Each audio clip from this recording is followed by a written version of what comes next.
분열왕국 시대를 통한 교훈 네 번째로 예수님의 족보에 들어가지 못한 왕들, 이런 제목으로 함께 말씀을 나누도록 하겠습니다. 오늘 말씀을 서론을 간단하게 보고 오늘 본론에 가서 두 개의 대제로 나눠서 함께 말씀을 보도록 하겠습니다. 아까도 말씀드린 것처럼 오늘 말씀은 어려운 내용이 아닙니다. 그러나 우리가 좀 새겨보면서 다시 한번 우리가 이 말씀 앞에서 여러분이 은혜를 받고 말씀이 여러분 안에 바르게 적용되는 시간이 되시기 바랍니다. 네, 제가 이제 오늘부터 금요철야 시간에는 여름까지 제가 이렇게 반팔 티나 이렇게 이게 셔츠를 입고 나오기로 그렇게 제가 했습니다. 스스로에게 한 겁니다. 그러니까 금요철야 때 왜 양복 안 입냐 이렇게 하지 마시고 좀 덥고 그래서 필요하게 그냥 가볍게 나온 겁니다. 오늘부터 시작해서 제가 여름 동안만 그렇게 합니다. 항상. 네, 서론을 좀 간단하게 먼저 좀 보겠습니다. 서론이 약간 어려울 수도 있지만은 여러분들이 자세히 보면 좀 여러분들이 어렵지 않을 수도 있어요. 혹시 모르니까 여기 우리 강기도 목사님은 이 화이트보드를 좀 갖다 주면은 여러분들이 좀 어렵지 않도록 제가 좀 더 도와드리도록 하겠습니다. 지난주 우리가 그 역대하의 말씀을 통해서 아달랴를 통해서 주시는 교훈을 봤어요. 아달랴는 세 개의 의미로 우리 가운데 말씀되어졌는데, 아내로서 그 여호람의 그 남편이 왕으로 통치할 때 정략 결혼을 해서 그 부인이 되잖아요. 그 왕의 그 왕후가 되는데, 그 왕후가 돼서 그가 그 여호람 왕을 미혹시켜 가지고 여호람 왕이 하나님이 원하는 길을 가지 못하고 오히려 악한 길을 가게 되는 것을 보게 됩니다. 네, 그럼에도 하나님께서 그 여호람 왕에게 다윗을 위하여 은혜를 베푸시죠. 그리고 어머니로서의 아달랴가 있었는데, 바로 여호람의 아들 아하시아가 왕이 되게 되는데, 이때 이 아하시아 왕의 그 어머니로서 이 아하시아에게 아합의 길로 가도록 가르치는 거예요. 아합왕은 이스라엘의 역대 왕 중에 세 손가락 안에 드는 아주 악한 왕입니다. 진짜 악한 왕이 이 아합왕이고, 더군다나 이 아합왕에게는 그의 아내, 이 부인인 그 황후인 그 이세벨이라는 그 유명한, 정말 그 이후로 지금까지 미래에 이르기까지 이 이세벨이라는 여자는 항상 따라다니는 그런 그 악한 여인이죠. 이 영적으로 굉장히 그 악하고 미혹이 강한 그런 선지자를 죽이고 말씀을 죽이는 영적 흐름 가운데 하나가 바로 이 이세벨의 영적 이름이라고 할 수 있습니다. 만약에 내가 음란에 대한 영적 흐름이 있어서 말씀이 좀 잘 들어오지 않는다, 이런 분들은 그런 혹시 내 안에 그런 이 이세벨의 영적인 흐름이나 이런 것들이 있지는 않은지 좀 점검하고, 나쁜 게 아닙니다. 왜냐하면 그런 것들이 있으면 여러분들이 좀 한동안 풀어내고, 아멘, 그런 것들을 좀 풀어내고 해서 여러분들이 말씀이 여러분 안에 축축축 들어오고 말씀이 체계적으로 여러분 안에 오면 좋겠죠. 우리 영광교회에 있으면서 여러분들이 말씀의 체계를 여러분 안에 가져가지 못하고 사고 체계 안에 진리 체계를 갖지 못해서 늘 생각 속에서 헤매고 있는 사람, 이런 삶을 사는 것은 여러분에게 영적인 큰 손실이라고 할 수 있습니다. 아멘. 저는 이렇게 딱 보면은 하나님 말씀이 딱 갈 때 그 심령 안에 말씀을 확 당길 때, 저는 이제 이런 분들이 좋은 그 케이스가 돼요. 막 말씀을 이렇게 쭉 당기기 시작하면서 그 말씀을 향해서 쭉 삶을 이렇게 풀어가는 사람들이 있거든요. 이런 분들을 보면은 저분은 이제 하나님이 금방 역사하시겠다, 이렇게 제가 보여져요. 그러니까 수박 겉핥기식으로 이게 말씀을 보는 게 아니라 말씀을 깊이 있게 가져오는 이런 은혜가 여러분들에게 있기를 주님의 이름으로 축복합니다. 그래서 이 아시아 왕, 이 어머니로서 그 아하시아 왕에게 자기 아들에게 아합의 길로 가도록 가르치는 거예요. 얼마나 이 잘못되는 거예요. 부모님이 아이들을 잘 가르쳐야 됩니다. 잘못 가르치면은 정말 여러분 이 자녀들은 부모님 그냥 한 번 잘못 가르친 것 때문에 아이들이 심한 타격을 입을 수 있어요. 잘 가르치시기를 주님의 이름으로 부탁을 드립니다. 그 다음에 여왕으로서의 아달랴가 있어요. 애들은 다 어디 갔어요? 그 뒤쪽에 뭐예요? 아이들로 봐봐. 이쪽으로 좀 아이들 금요 차례 왔을 때는 좀 예배도 드리라고. 이리들 와서 이쪽으로 와서 예배들 좀 드려. 옳지. 너는 예배 시간에 다 와가지고 어디 가서 숨어서 지금 예배들 드려. 옳지. 그래서 어디까지 했죠? 이 여왕으로서의 아달랴가 있는데 이 여왕으로서 아달랴는 예수 그리스도가 오는 통로를 차단하는 사단의 추종자 역할을 하게 되죠. 그래서 하나님은 아달랴를 결국 심판하시게 되고 아달랴의 악행이 이루어질 때 사단의 역사도 계속 강하게 이 아달랴를 통해서 아달랴를 통로로 써서 이 사단의 역사가 계속 전략적으로 풀어지도록 하는 이런 일에 이 아달랴가 쓰임 받게 됩니다. 아달랴. 여러분 아달랴라는 이름 한 번도 안 들어보신 분도 계시죠? 교회 다니셨어도 구약에 이 아달랴라는 여자가 있어요. 이 아달랴는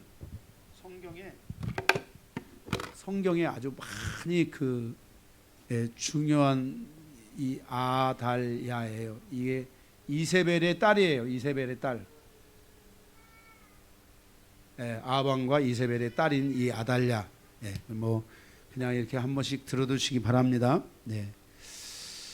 자, 이렇게 이 아달랴가 3대 왕, 이 아달랴가 여호람과 아하시아 왕과 그리고 본인이 여왕이 돼서 통치를 하는 이 3대 왕의 왕권이 있는 이 기간에 약 한 15년에 걸쳐지는 6년, 15년에 걸쳐지는 이러한 통치가 이루어지는 이때에 사단의 역사도 어마어마하게 이루어지고 이럴 때 이런 악한 왕들이 체계적인 것들이 이루어질 때 이 민족사 안에 이 가족사와 민족사 안에 큰 사단의 이 기지들이 건축되고 뭐라고요?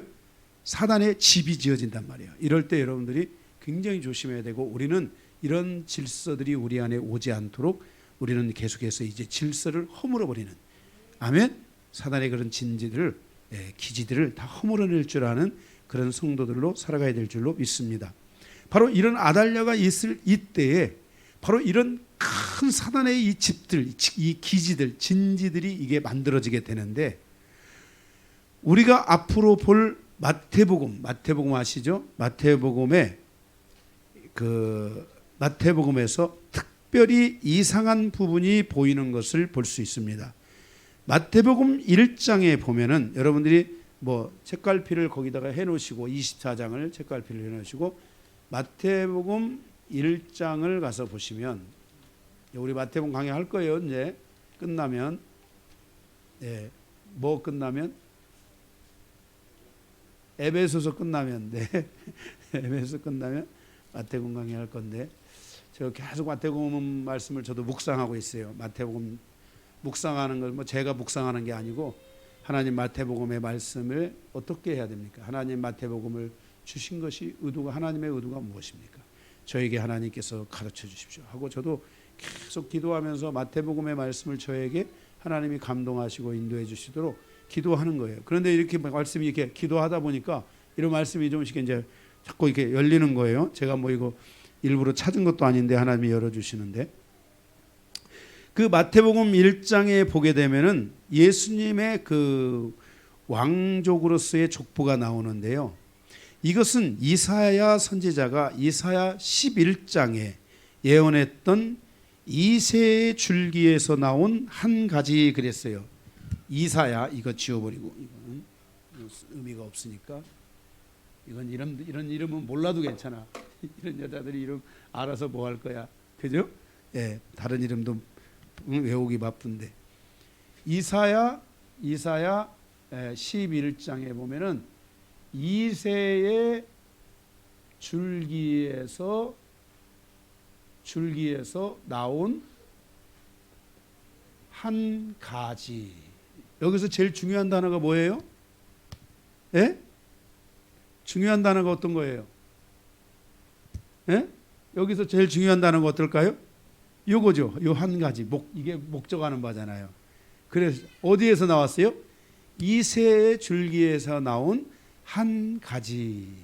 이때 이 가지를 우리는 히브리어로 네체르라는 말입니다. 네체르 이런 뜻이에요. 네체르. 이 한 가지가 오늘 마태복음에서 보니 이 한 가지가 뭐냐면은 바로 아브라함의 의를 잇는 족보로 아브라함의 의를 이어가는 통로를 의미하는 거예요. 뭐가요? 이 한 가지가. 그래서 마태복음에 보면은 아브라함과 다윗의 자손 예수 그리스도의 족보라. 아브라함이 딱 나오는 거예요. 이해가 되십니까? 예. 그래서 이 아브라함의 의를 이어주는 통로라는 것을 말씀하고 있어요. 우리가 요한복음 3장 16절 하나님의 세상을 이처럼 사나, 이것도 중요한데 갈라디아서 3장 16절도 중요해요. 갈라디아서 3장 16절에 보면 아브라함의 씨는 누구예요? 이 한 가지가 바로 아브라함의 의롭다함을 잇는 씨의 족보예요. 이 족보. 통로, 이 족보예요. 이게 족보. 그런데 이 아브라함의 후손은 누구예요? 아브라함의 후손은 누구예요? 우리가 쉽게 생각하기를 아브라함의 후손은 이삭이다 그러는데, 이삭이다 이렇게 말하는데, 갈라디아서 3장 16절은 좀 어렵더라도 여기 부분만 잘 들으세요. 갈라디아 3장 16절은 아브라함의 씨라 할 때 여럿을 가리켜 아브라함의 씨라 하지 아니하고 누구를 가리켜서? 예수 그리스도를 가리켜서 아브라함의 씨다 그랬어요. 아브라함의 씨는 누구? 예수 그리스도다 그랬어요. 그래서 아브라함으로부터 예수 그리스도가 오는 통로예요. 이 족보가 1장에. 이해가 되셨죠? 이게 이제 우리가 이 족보의 1장에서 풀어야 될 여러 가지가 있겠지만 그 중에 한 부분이라고 할 수 있어요. 그러면 이삭은 누구예요? 예수 그리스도의 예표, 예수 그리스도의 그림자. 무슨 말인지 아시겠죠? 이삭은 누구? 예수 그리스도의 예표, 예수 그리스도의 그림자이고, 아브라함의 씨는 누구예요? 예수 그리스도. 자, 여기까지만 여러분들이 아셔도 굉장히 어려운 거 아신 거예요 지금. 예, 모르셔도 괜찮으니까 잘 따라오세요.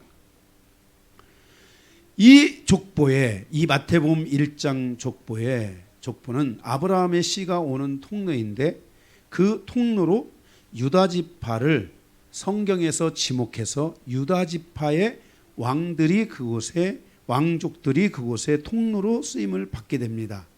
그런데 마태복음 1장 8절에서부터 9절에 보니까 특이한 상황이 하나가 있는데, 이스라엘 역사에는 유다 왕의 통로로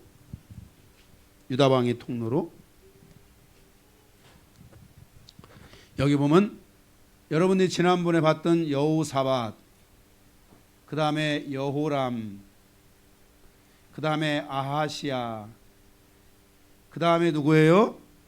아하시야 다음에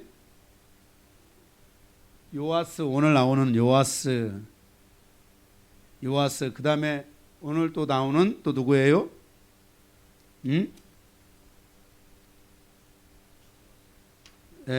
아바샤,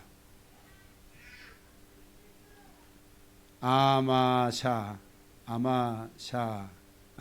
그 다음에 누구예요? 우시야. 이렇게 나오거든요. 이스라엘의 역대 왕이 이렇게 나와요. 그런데 오늘 자 마태복음 우리가 8장과 9장 보면 아사는 알죠? 아사 다음에 여호사밧 맞죠? 예, 아사는 여호사밧을 낳고 여호사밧은 요람을 낳고 요람은 아사는 여호사밧을 낳고 여호사밧은 요람을 낳고 요람은 누구를 낳았어요? 우시야로 넘어가는 거예요. 우시야로. 자, 이해가 되십니까? 여기 되세요? 안 되세요? 예, 이건 그림 맞추는 거예요. 예, 여호사밧은 여호람을 낳고 여호람은 우시야를 낳았더라. 지금 누구도 있어요? 아시아도 있고 요아스도 있고 아마샤도 있는데 세 사람의 왕은 빠져버리고 바로 여호사밧에서 여호람에서 우시야로 넘어가요. 자, 여러분들이 이거 어렵게 생각하지 마세요. 몇 사람이 빠진 거예요? 세 사람. 오늘 본문은 이 빠진 세 사람에 대한 이야기가 나오는 것이 오늘 여러분들이 다시 역대하 24장으로 가면 바로 오늘 본문에 나오는 요아스와 그 다음에 여기 아마샤와 이런 분들은 지금 마태복음의 그 아브라함의 씨의 통로로 사용되는 족보에 이름이 올라갔어요? 안 올라갔어요? 안 올라갔던 거예요. 다 올라갔어요. 뭐 진짜 폐역한 왕들도 다 올라갔는데 이 세 사람만 여기에 이름이 빠졌어요. 이해가 되십니까? 이 과정에서 이 세 사람이 빠지는 과정에서 주는 교훈이 무엇인가? 오늘 본문은 여기에 이 예수님의 아브라함의 그 씨의 족보에 빠져 있는 왕들에 대한 이야기예요. 그 왕들이 누구예요? 아시아, 요아스, 아마샤. 자, 여기까지가 어려워요.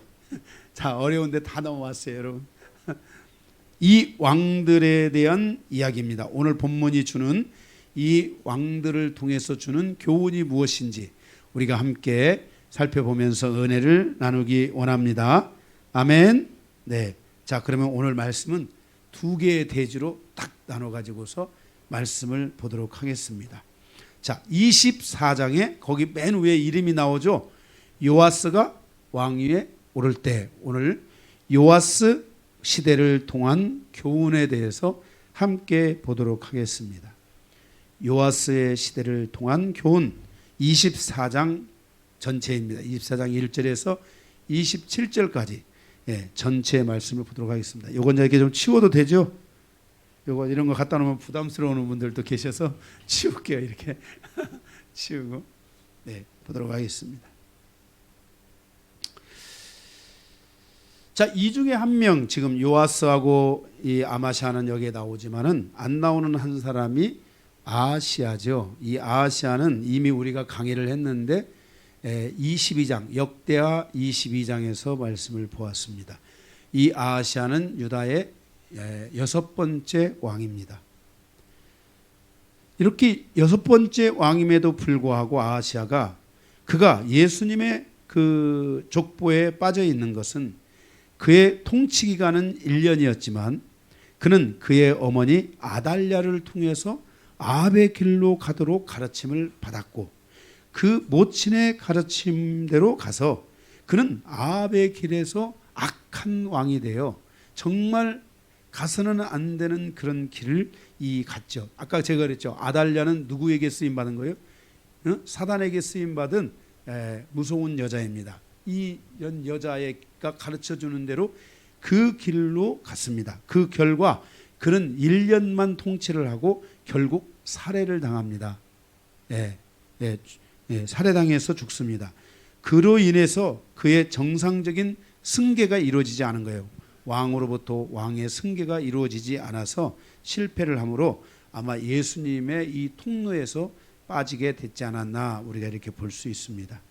그리고 오늘 본문에 나오는 요아스는 지난주 말씀에서 언급한 것처럼 아달랴가 자기 아들 아하시아가 죽은 것에 대한 분풀이로 유다의 모든 왕자들을 다 살해하죠. 죽이죠. 그죠? 네. 그때 그 왕자들 중에 이제 막 태어난 왕자가 하나 있었는데 이 왕자의 이름이 누구예요? 요아스예요. 요아스. 예, 이 왕이 누구? 요아스 왕이에요. 요아스 왕. 이 요아스 왕이 7살 때 왕이 되는데요. 이제 막 태어나가지고 이제 아달랴에게 들키면 어떻게 되는 거예요? 죽는 거예요. 그런데 그때에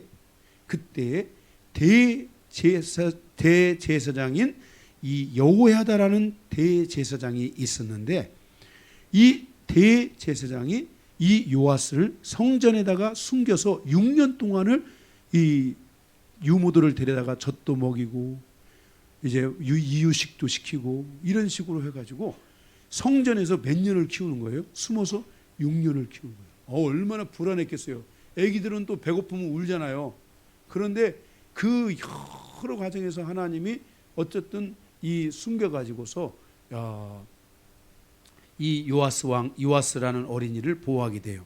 거기 24장 1절에 보면은 요아스가 왕위에 오를 때의 나이가 7세라 예루살렘에서 40년 동안 다스리니라. 그의 어머니의 이름은 시비아요 브엘세바 사람이더라 그랬잖아요. 그의 어머니가 여기 몇 살일까? 이 당시에 그의 어머니가 이 요아스는 그의 아버지가 아하시아 왕이잖아요. 1년 통치하고 죽었는데 이 아하시아 왕이 22살 때 낳은 아들이에요. 요아스가 22살 때 낳았으니까 그 어머니는 몇 살이나 됐을까요? 대략 한 20살, 그죠? 한 2-3살, 19살, 20살, 뭐 5살 자녀라면 17살, 그죠? 이 정도 아내가 되는 거예요. 그러니 뭐 지금 왕인 이 왕위에 오를 이 요아스도 1살, 그죠? 어린데다가 그 엄마도 지금 10 몇 살 내지 20살 정도밖에 안 되는 어린 그런 상황이었기 때문에 정말 이 어렵고 힘든 상황에서 겨우 살아남고 있다는 것을 우리가 알 수 있어요. 그런데 이때 2절에 보면은 제사장 여호야다가 세상에 사는 모든 날에 요아스가 여호와 보시기에 정직하게 행하였으며 그랬어요. 이때 바로 여호야다라는 여호야다에다가 여러분들이 동글뱅이를 좀 몇 개 그려주세요. 이 여호야다가 대제사장이 요아스를 성전에 숨겨가지고 1살 때부터 숨겨서 몇 살 될 때까지 7살 될 때까지 이 그 요아스를 보살피는 거예요. 그리고 요아스가 7살 때 왕이 되는 거예요. 7살 때 왕이 됐으니 뭘 알겠어? 아무것도 모르지. 그렇잖아요. 우리 에레미 나 우리 우리 유아 이런 애가 왕이 됐다고 생각해 보세요. 뭘 알겠나? 그런데 이때 이제 왕이 되는데 남유다의 이 기간 어린 요아스가 통치하는 시대가 됐는데 이 40년을 통치하는데 이 40년을 통치할 때 거기에 대제사장 여호야다가 통치하는 시대를 열었다는 거예요. 자, 그래서 오늘 이 본문에 나오는 요아스라는 이 어린 왕보다도 더 중요한 인물이 누구냐면은 바로 여호야다라는 이 대제사장이 중요하다는 거예요. 여호야다는 얼마든지 왕권을 쟁탈할 수 있었지만은 그 왕권을 쟁탈하지 않고 오히려 요아스가 유다를 잘 통치하도록 길을 열어준 대제사장이 바로 여호야다라는 거예요. 그럼에도 성경에는 이 시대에 요아스의 이름을 드러내지 않고 그의 여호야다의 통치가 중심이 된 삶을 드러내고 있다는 것이 우리에게 중요한 말씀의 가르침이라고 할 수 있어요. 여호야다는 그의 제사장 직분에 대한 출처가 분명하지 않아요. 어느 지파에서 레위 지파에서 어느 계열에서 어떻게 나왔다 이런 게 없어요. 그냥 그는 대제사장이에요. 출처가 분명하지 않은 대제사장이에요. 어쩌면 그는 레위 계열의 제사장이 아닐 수도 있어요. 그러나 그는 레위 지파를 회복시켰고 제사장직을 다시 부활시켜준 그 당시에 그 북이스라엘에 있었던 많은 제사장들이 남유다로 넘어왔다 했잖아요. 그죠?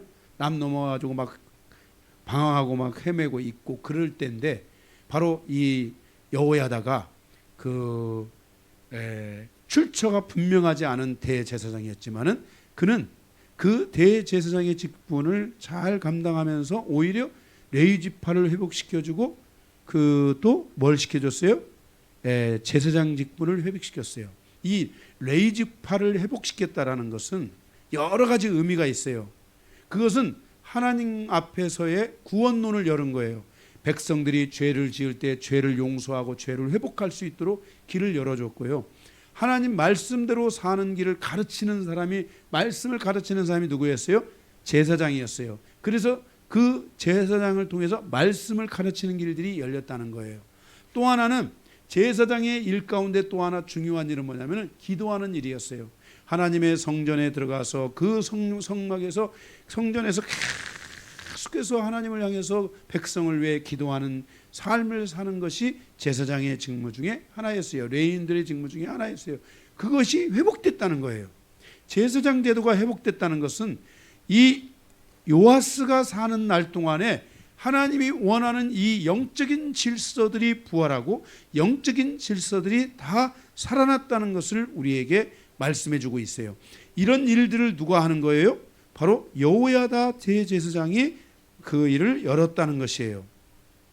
그래서 남유다의 이 기간의 통치는 어린 요아스가 통치하는 시대가 아니라 대제사장 여호야다가 통치하는 시대였다는 것을 여기서 우리는 성경이 우리에게 말씀해 주고 있다는 거예요. 아멘. 그래서 우리는 이 부분을 기억해야 돼요. 대제사장 여호야다는 그의 제사장 직분에 대한 출처가 분명하지 않았지만 그는 이렇게 하나님이 원하는 놀라운 사역을 감당하는데 그의 그 사역에 대한 이야기들이 역대하 23장 16절에서부터 21절까지 말씀에 나와 있는 것을 볼 수 있게 됩니다. 거기 16절에 보면 여호야다가 자기와 모든 백성과 왕 사이에 언약을 세워 여호와의 백성이 되리라 한지라 그랬어요. 이게 무슨 말이냐? 어마어마하게 중요한 거예요. 왕은 누구예요? 요아스. 왕과 그 백성 사이에 누가 들어갔어요? 여호야다가 들어가지고 우리 모든 백성들은 다 누구의 백성이 되도록? 여호와의 백성이 되도록 하자 하고 이렇게 외치고 모든 백성들이 다 하나님을 사랑하고 하나님을 믿고 하나님을 의지할 수 있도록 길을 열어준 대제사장이 바로 여호야다였다는 거예요. 그래서 이 대제사장으로 인해서 요아스가 통치하는 그 어린 왕이 통치하는 시대니까 얼마나 불완전한 시대예요. 그런데도 그가 통치하는 그 시대에 그 불완전한 통치가 아니라 오히려 완벽한 통치가 이루어지게 됨으로써 이 남유다가 바로 그 시대에 태평성대를 열 수 있도록 했다는 거예요. 바로 그러한 사역을 감당한 사람이 누구냐? 바로 여호야다라는 대제사장이었다는 거예요. 그리고 그는 그 왕을 도와서 17절에 바알 신상과 제사장들을 그것들을 섬기는 제사장들을 다 죽였어요. 그 다음에 18절에는 그는 레위 지파를 다시 부활시켜가지고 18절에 여호야다가 여호와의 전에 직원들을 세워 레위 제사장의 수하에 맡기니, 그러니까 레위 제사장의 수하에, 자기가 레위 지파가 아마 아닐 수도 있어요. 그런데 레위 지파의 제사장 수하에 다 그것을 맡겨서 그 성전의 일들이 정상적으로 다 운행하고 돌아갈 수 있도록 하는 이 모든 일들을 다 여호야다가 풀어주게 되면서 레위지파가 다시 부활하니까, 레위지파의 부활은 뭘 의미한다고요? 첫째는 뭘? 구원 문제, 죄사함의 문제. 두 번째는 말씀을 가르치는 문제. 세 번째는 기도의 문제가 풀어졌다는 거예요. 그래서 이 여호야다가 자기의 이름을 드러내기보다는 요아스 왕을 높이고, 또한 다른 한편으로는 레위지파를 세워주고, 아멘. 자기의 이름은 드러내지 않으면서 이런 일들을 하면서 이 대제사장인 이 여호야다는 오히려 백성 한쪽으로는 왕을 세우고 한쪽으로는 레위인들을 세우고, 그리고 그들을 통해서 백성들이 다 하나님의 이 영광을 향해서 다 나갈 수 있도록 하는 이런 일들을 잘 감당했다는 거예요. 교회도 마찬가지예요. 목사 혼자만 하는 게 아니에요. 좋은 리더십들이 많이 만들어져서 그분들이 하나님의 말씀을 잘 가르치고 사람들의 영혼을 말씀 안에서 잘 상담하고 이끌어줘서 하나님의 지혜를 가지고 성도들을 잘 끌어주고 이끌어주는 이런 리더십들이 탄생해야 돼요. 그래야 교회가 좋아져요. 예루살렘 교회하고 안디옥 교회의 차이점이 뭐예요? 사도행전, 우리 사도행전 강의에 지금 멈췄지만은 차이점이 뭘까요? 예루살렘 교회는 사도들은 있었지만은 중간에 리더들이 세워지지를 않은 거예요. 그런데 이 안디옥 교회는 훌륭한 리더들도 있었지만은 중간에 있는 많은 리더들, 선지자와 교사들과 이런 사람들이 많았더라 그랬어요. 이런 사람들이 중간에서 많이 세워지고 일어나면서 막 교회가 막 점점 더 이렇게 건강해지기 시작한 거예요. 네. 아멘. 네, 건강해지기 시작한 거예요. 가지고 리더들이 정말 우리 교회도 셀장들급이나 리더들은 정신 바짝 차려야 돼요. 가서 뭐 쓸데없는 얘기하려고 그러고 지 얘기하려고 그러고 자기가 뭐 못 깨닫고 잘못 깨달았으면은 막 물 질문도 하고 묻기도 하고 엉뚱한 얘기들을 하지 말고 내가 이 말씀을 따라서 성도들을 가르치는 것이 얼마나 나에게 사명이고 얼마나 중요한 일인가를 갖고 말씀을 다 듣고 또 듣고 또 들어서 이 말씀의 길을 여러분들이 열어야 돼요. 그래야지 그냥 엉뚱하게 자기 이야기하고 그러면은 성도들이 어느 시간 안에 처음에는 모르지만은 한 1개월 가고 2개월 가면은 벌써 성도들이 이 사람이 나오고 사람의 이야기가 나오고 자기 잘못된 질서를 가르치면은 막 성도들이 막 비진리 안에 막 헤매고 있는 거야. 다른 이야기들 하고 막 진짜 말도 안 되는 이야기들을 하고 있고 막 사람들은 이게 진리 안에서 하지 않으면 사람들은 금방 그 안에서 막 살아나는 거야. 다른 쓸데없는 것들이. 이런 것들은 다 죽고 말씀 안에서 성도들이 계속 세워가도록 우리 교회도 정말 여러분들이 셀장님들이 지금 뭐 요즘 뭐 셀장님 리더십 안 하니까 조시일 거야 아마. 제가 지금 날짜를 좀 빨리 좀 잡아야 되는데 정말 여러분들이 하나님 말씀을 가지고 사는 것이 무엇인지 여러분의 인생에서 터득해야 돼요. 예, 그래서 여러분의 입에서 진리가 나갈 수 있는 은혜들을 달라고 기도해야 돼요. 말이 막 부정적인 말들, 제가 그랬죠. 말에는 영이 있다고. 말 안에 보면 말들이 막 너무 막 부정적이고 막 영이 나가고 막 공격적이고 이런 말들 나가면 안 돼요. 할렐루야. 나가면 다 죽어요. 여러분들이 몰라서 그렇지 이런 영이 나가는 나쁜 영적인 이 영이 나가는 잘못된 영이 말을 통해서 나가잖아요. 그 말은 독이 돼가지고 그 주변에 있는 사람들을 다 죽이는 거예요. 다 죽어. 제가 심하면 우리 교회에서 셀장을 제가 중간에 그만두게 한 셀장들도 있어요. 왜?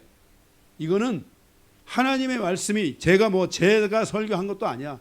저는 하나님이 저에게 말씀을 주셔야 제가 설교하죠. 우리 여기 좀 뭐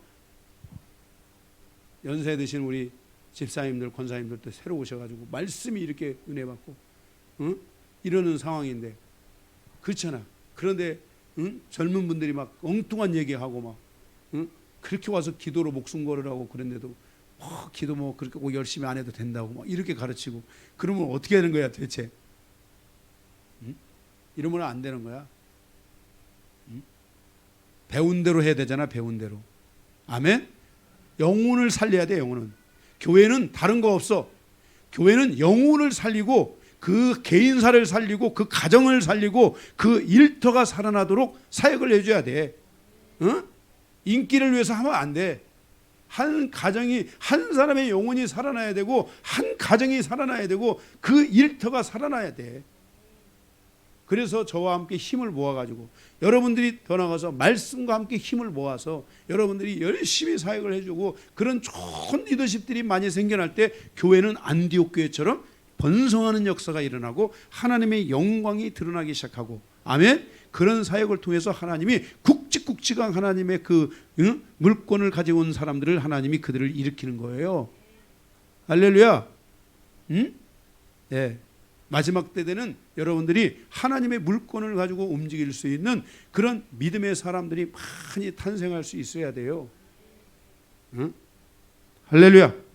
네, 여러분들이 이런 부분들을 명심을 하셔야 돼요. 그래, 이 여호야다는 이렇게 어린 7살 된 왕을 40년 동안이나 그를 높이고, 또 다른 한쪽으로는 레위인들이나 하나님의 이 제도들을, 율법 안에 있는 하나님의 제도들을 일으켰고 부활시켜서 그들을 통해서 하나님의 사역들을 쭉 이뤄가게 하고, 그래서 그 여호야다는 어디와 어디 사이에 있어요? 왕과 백성 사이에 있었던 거야. 자기의 역할은 하나도 없는 거야. 오히려 자기는 양쪽을 다 세워가는 이런 일들을 여호야다가 감당을 하게 됐어요. 응? 네. 그리고 또 더 나가서 거기 뭐라 했어요? 19절에 보면은 19절 23장 19절에 보면은 또 문지기를 여호와의 전 여러 문에 두어 무슨 일이든지 부정한 모든 자는 들어오지 못하게. 여기 문지기들을, 여호와의 전에 문지기들을 줘가지고 부정한 사람들이 그냥 대충 들어오려고 하면 못 들어오게 하고 그랬어요. 이거는 뭐냐면은 유다의 백성들이 부정한 삶을 살지 않도록 도와줘요. 제가 그 레위기 강의를 할 때 여러분에게 레위기, 제가 그 강의를 할 때 무슨 말씀을 드렸어요? 레위기 강의 8장이나 9장에서부터 해서 15장, 14장, 15장까지 제가 하면서 이 레위 제도 안에서 이 부정한 행위라는 것은 결국은 뭐라 했어요? 이것은요, 사느냐 죽느냐의 문제라고 그랬어요. 어마어마하게 중요한 거야. 이 부정한 행위를 하면 안 되는 거야. 응? 예. 무슨 말인지 알겠어요? 그래서 죽은 시체를 만지면 부정해요. 그러니까 어떻게 한 거예요? 죽은 시체를 만진 사람은 성전으로 못 들어오는 거야. 하나님이 정한 장소에 가서 하룻밤을 지나고 나서 들어오라는 거야. 왜? 부정하니까. 우리가 우리의 인생사의 여정에서 이렇게 부정한 것들을 손대려고 하는 것들을 조심해야 돼요. 응? 아멘?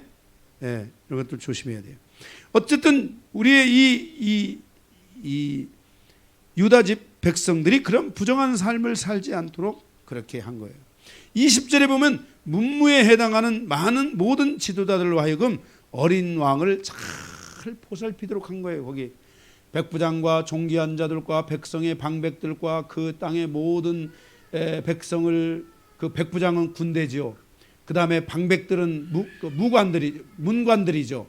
이 사람들을, 이런 종기한 자들을 세워 그 땅의 모든 백성을 거느리고 왕을 인도하여 왕을 잘 보필하여 여호와의 전에서 내려와 윗문으로부터 왕궁에 이르러 왕의 나라를 보좌에 앉히매 그랬어요. 그죠? 그렇게 좋은 사람들을 다 세워가지고 그들과 함께 같이 마음을 모아서 우리가 왕을 잘 이끌어서, 왕을 잘 도와서 이 나라가 태평성대를 이루도록 하자 하고서 이 여호야다가 그렇게 그들을 세워서 어린 왕을 잘 보살핀 거예요. 예? 아멘. 그래서 21절에 뭐라 했어요? 그 땅의 모든 백성이 즐거워하고 성중이 평온하였더라 그랬어요. 우리 인생사의 여정, 우리 가정사와 우리의 모든 일터의 삶이 내가 들어감으로부터 해서 나로부터 시작해서 항상 평온한 삶이 열리도록 기도해야 돼. 조금 가다 막히고, 응? 아직도 여러분의 인생이 조금 가다 막히는 분들은 하나님께 더 집중해야 돼. 말씀에 좀 더 집중해야 돼. 그냥 막히면 그냥 막히는 것 같다. 그냥 남의 곁에 가서 그냥 늘 빌리고 손 벌리고 우리 인생이 꾸어줄전정 꾸지 않는 인생을 살아갈 수 있어야 되고, 아멘. 베푸는 인생을 살아가야지. 베푸는 인생을. 우리 인생이 그렇게 가야지. 그렇게 되기 위해서는 바로 이 하나님이 주시는 이 여호야다를 통해서 하나님이 주시는 은혜는 뭐냐면 그 백성이 평온하여 40년 동안 요아스가 통치를 하는 40년 동안 그들이 평온했던 거야. 여러분 40년만 평온해봐. 40년만 평온해봐. 그냥 40년만 평온하면 그냥 평온해. 끝나. 할렐루야. 네. 40년 동안 평온해야 돼.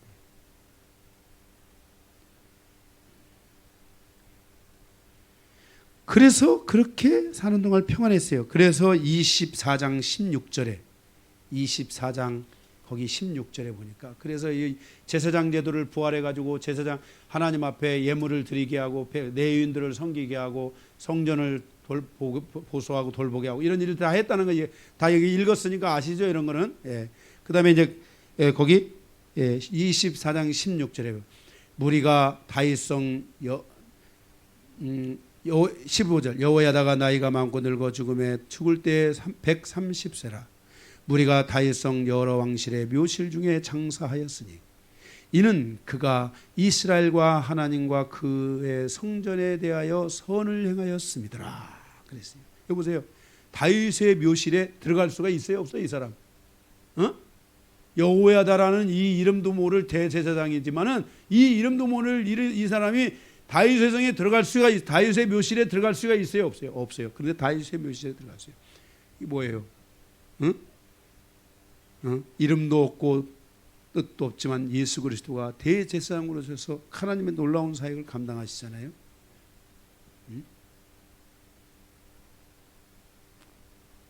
그 이름이 다윗성의 왕실에 들어간 거예요. 그가 죽은 후에 24장 17절에서 19절,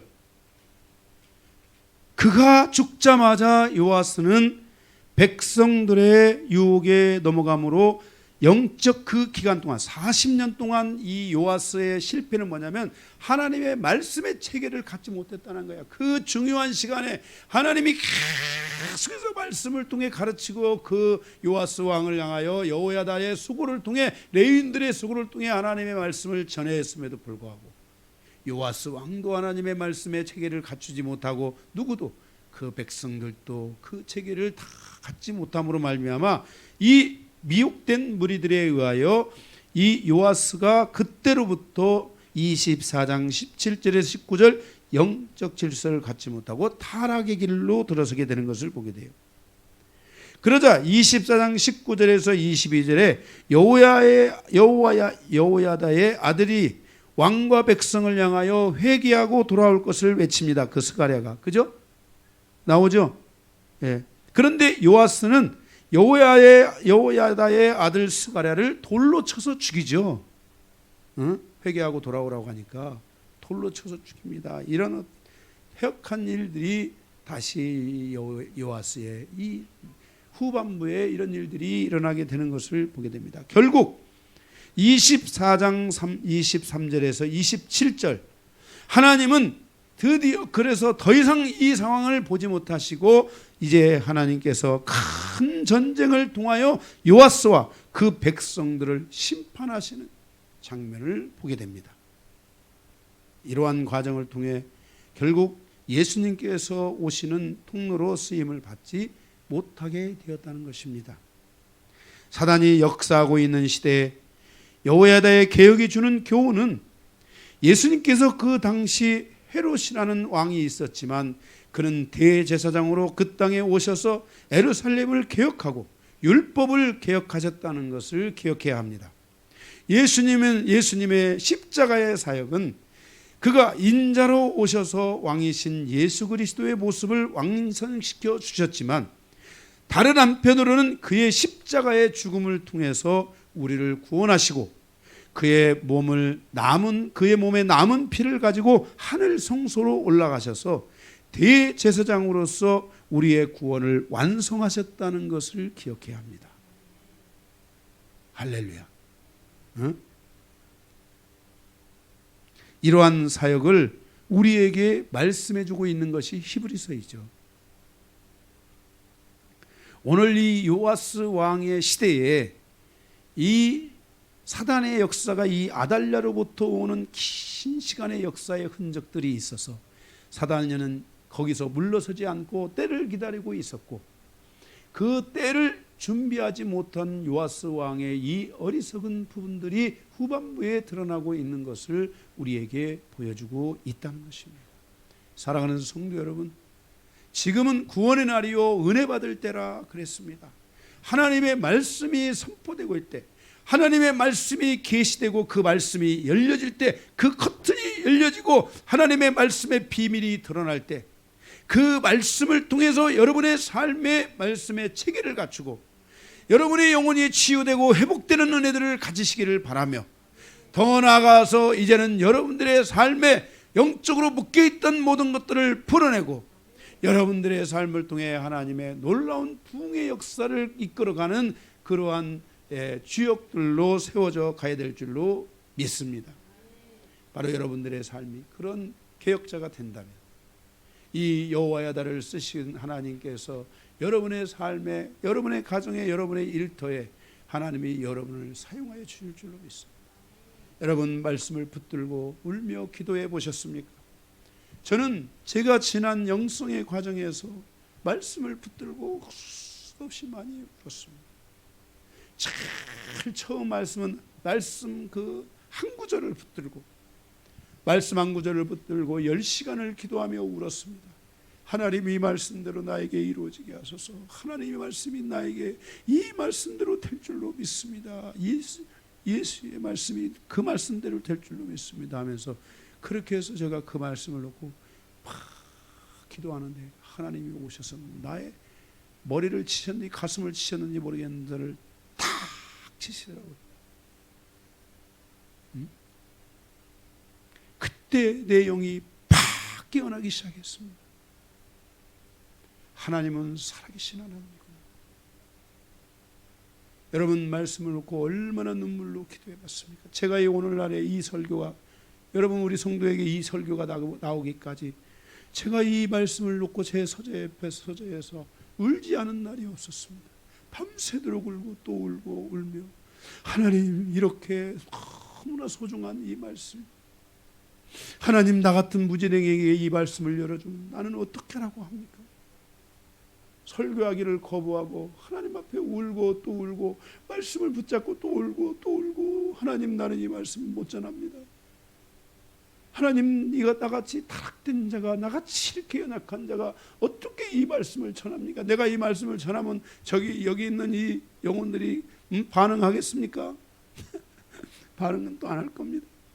하나님 앞에 막 울면서 제가 기도하고 그랬었습니다. 여러분 말씀을 붙들고 하나님 앞에 한 말씀도 좋으니 그 말씀을 붙들고 여러분 울고 하나님 앞에 은혜를 구하고, 하나님이 이 말씀 열어달라고 기도하고, 이 말씀은 목회자에게 열려야 되는 게 아닙니다. 성도의 인생에 열려서 이 말씀이 여러분에게 계시가 되고, 그것이 여러분에게 지혜로 다가와, 지혜는 뭐예요? 왕에게 그 지혜가 임하면 그 왕이 아름다운 통치를 이룰 것이고, 제사장에게 이 지혜가 오게 되면 왕과 백성 사이에 있어서 올바른 제사장으로서의 역할을 감당하게 될 것이고, 교사에게 이 지혜가 오면은 교사는 정말 마르지 않는 가르침을 줄 수 있고, 영혼을 정말 한 사람 한 사람의 어린 영혼들을 다 세워서 놀라운 경지에 이르게 할 것이고, 그를 통해 수없이 많은 제자들이 양성될 것이고, 이렇게 하나님의 지혜는 누구에게 오든지 그 지혜가 오는 자에게 하나님의 놀라운 역사를 가져다 주는데, 이 하나님의 지혜는 그냥 오는 것이 아니라 이 하나님의 지혜는 하나님의 말씀을 통해서 온다는 것을 여러분들은 잊으시면 절대로 안 되는 것입니다. 할렐루야. 그래서 나 같은 자가 지금 이만큼의 지혜도 가질 수 있게 된 것은 하나님의 말씀을 놓고 울고 말씀을 가지고 살았기 때문에. 응? 그 찬양 뭐 있잖아요, 찬양. 응? 이따가 그 찬양 합시다. 말씀의 운명을 목숨을 걸었다. 제가 그 찬양이 저의 찬양 같은 거 아니겠습니까? 응? 하나님의 한 말씀에 내 운명을 걸고 목숨을 걸고 그 말씀을 향하여 나아갔던 그 하나님이 그 마음을 보시고 저에게 이렇게 훌륭한 우리 성도들을 돌보고 우리 성도들을 한 사람 한 사람 케어하고 이끌어갈 수 있는 우리 성도들 가운데는 나한테 상담을 하지 않는 성도가 없습니다. 응? 다 와서 다 저에게 뭐 제가 무엇이 간데 와서 다 이런저런 상담들을 다 하고 여기 앞에 우리 김봉찬 집사님도 있지만 수시로 전화해서 저한테 상담하고 뭐 정말 아무것도 아닌 것 같지만 사람 생각에는 그런데도 하고 그거 가서 힘을 얻는가 봐요. 또 막 가서 또 힘을 얻으니까 막 또 열심히 하고 할렐루야. 우리 인생사의 여정에 이렇게 하나님의 지혜로 살아가는 이런 삶들이 여러분 안에 계속해서 열어지기를 주님의 이름으로 축복합니다. 네, 할렐루야. 자, 두 번째 마지막. 오늘 설교 너무 빨리 끝나면 어떻게 하지? 자, 두 번째 오늘 말씀은 어려운 게 하나도 없다겠어요.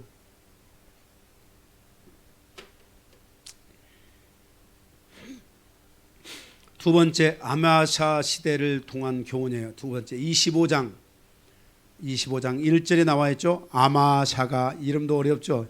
아마샤가 왕위에 오를 때 그랬어요. 왕위에 올라가지고 29년을 통치합니다. 아마샤가.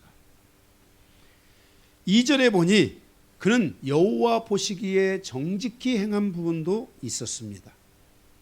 4절에 보면 그는 나름 율법을 따라서 순종하는 삶을 살기도 했습니다.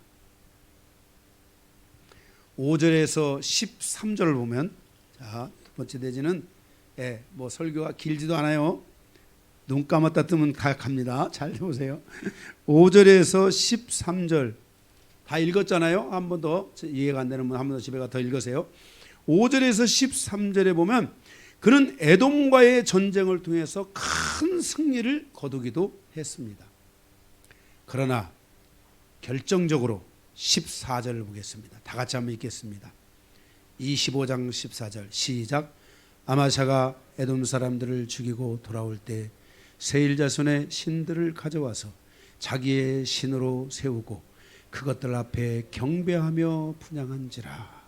왜 이 아마샤가 예수님의 그 아브라함을 통한 씨, 그 예수님의 오시는 통로로 쓰임을 받지 못했느냐.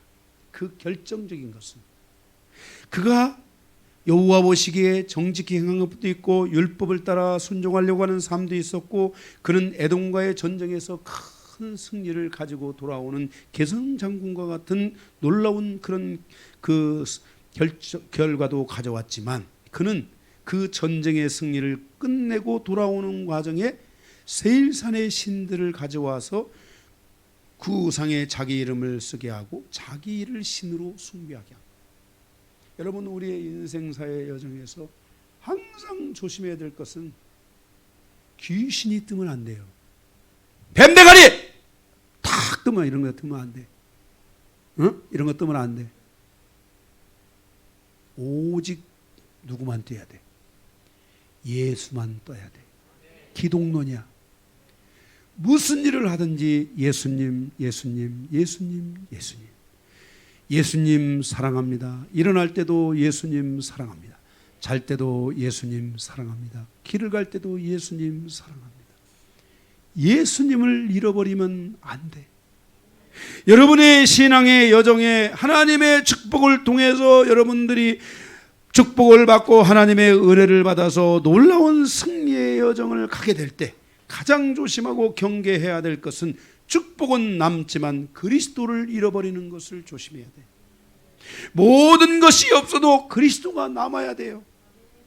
그러나 모든 것이 있어도 그리스도를 잃어버린다면 그는 가장 큰 실패를 남기게 되고 그 결과 그는 하나님으로부터 버림을 받을 수 있다는 것을 기억해야 돼요. 여기 이 자기 이름을 써서 신으로 숭배했다는 것은 이것은 다니엘서에서 말씀하고 있던 것처럼 짐승 곧 적그리스도의 모습이에요. 여러분, 우리가 신앙의 여정을 가면서 하나님이 나에게 어마어마한 축복을 주셨어요. 그래서 이 축복을 받아서 너무 좋아요. 그런데 어느 날 축복은 남아있는데 하나님이 없어. 제가 옛날에 제가 간증을 드렸지만 우리 지금 목사님으로 계시는 안양의 저희 작은아버지가 정말 신실한 믿음의 가정이세요. 그래서 정말 하나님으로만 살아요. 제가 책을 갖다가 제 책에 있는 서재에 있는 책을 제가 그 작은 집에 뭐 필요하시면 보세요 하고 드렸더니 주석책 이렇게 두꺼운 거를 그걸 매일 읽다가 강 목사 책 가져가. 왜요? 이제는 눈이 안 좋아가지고 읽지를 못하겠어. 주석책을 읽고 계세요. 이 정도로 신실한. 그래서 하나님이 어려움도 있었지만 축복을 주셔서 어느 날 제가 그 집에를 가니까 너무 축복이 넘쳐가지고 빌딩도 주시고 집에 난 진짜 말로만 들었던 이태리째 식탁이 500만 원인가 1000만 원짜리래. 집에 있는 농이 그게 막 뭘로 막 자객인가 뭔가로 막 탁 돼 있어가지고 갔는데 막 그게 동생이 가니까 막 다 그걸 풀어놓고 나한테 그 지금 자랑을 하는 거야. 그런데 형님 이거 얼마짜리? 형님 얼마짜리? 응? 그런데 막 집에 막 영적인 막 찬바람이 막 불더라고. 주님을 잃어버린 거야. 축복의 주체, 은혜의 주체, 나의 삶의 영광의 주체이신 주님을 잃어버리니까 축복이 와서 많은 것들이 넘치고 있었지만은 가족들이 4명인데 4명이 다 동서남북으로 자기가 다 옳다 하고 다 자기 길로 가는 거예요.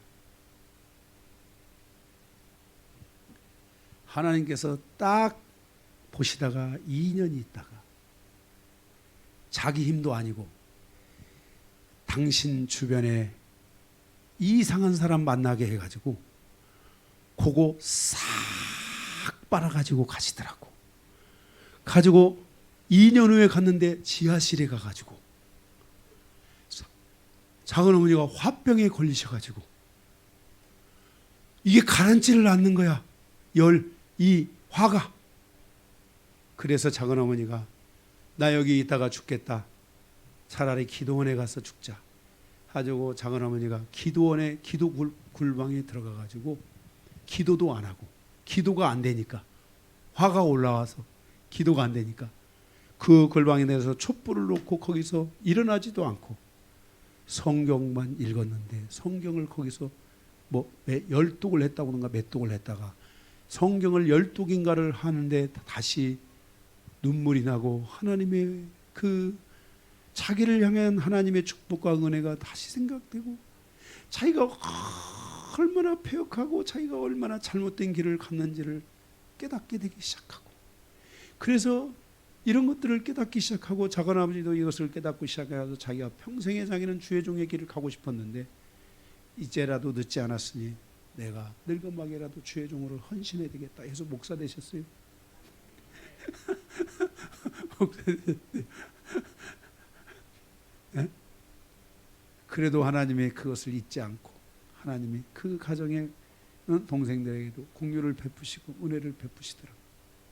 여러분, 우리의 인생사의 여정에 내가 이렇게 잘 되고 뭘 하고 이렇게 해서 하나님이 주시고 다 좋아요. 그런데 여러분, 축복은 남고 주님 잃어버리지 않기를 주님의 이름으로 축복합니다. 그래서 기독론이 서야 돼. 기독론. 머리 대신 예수님, 나의 중심 대신 예수님. 예수님, 예수님, 예수님, 예수님. 아무리 잘 돼도 예수님을 두면 안 돼. 깜짝이야.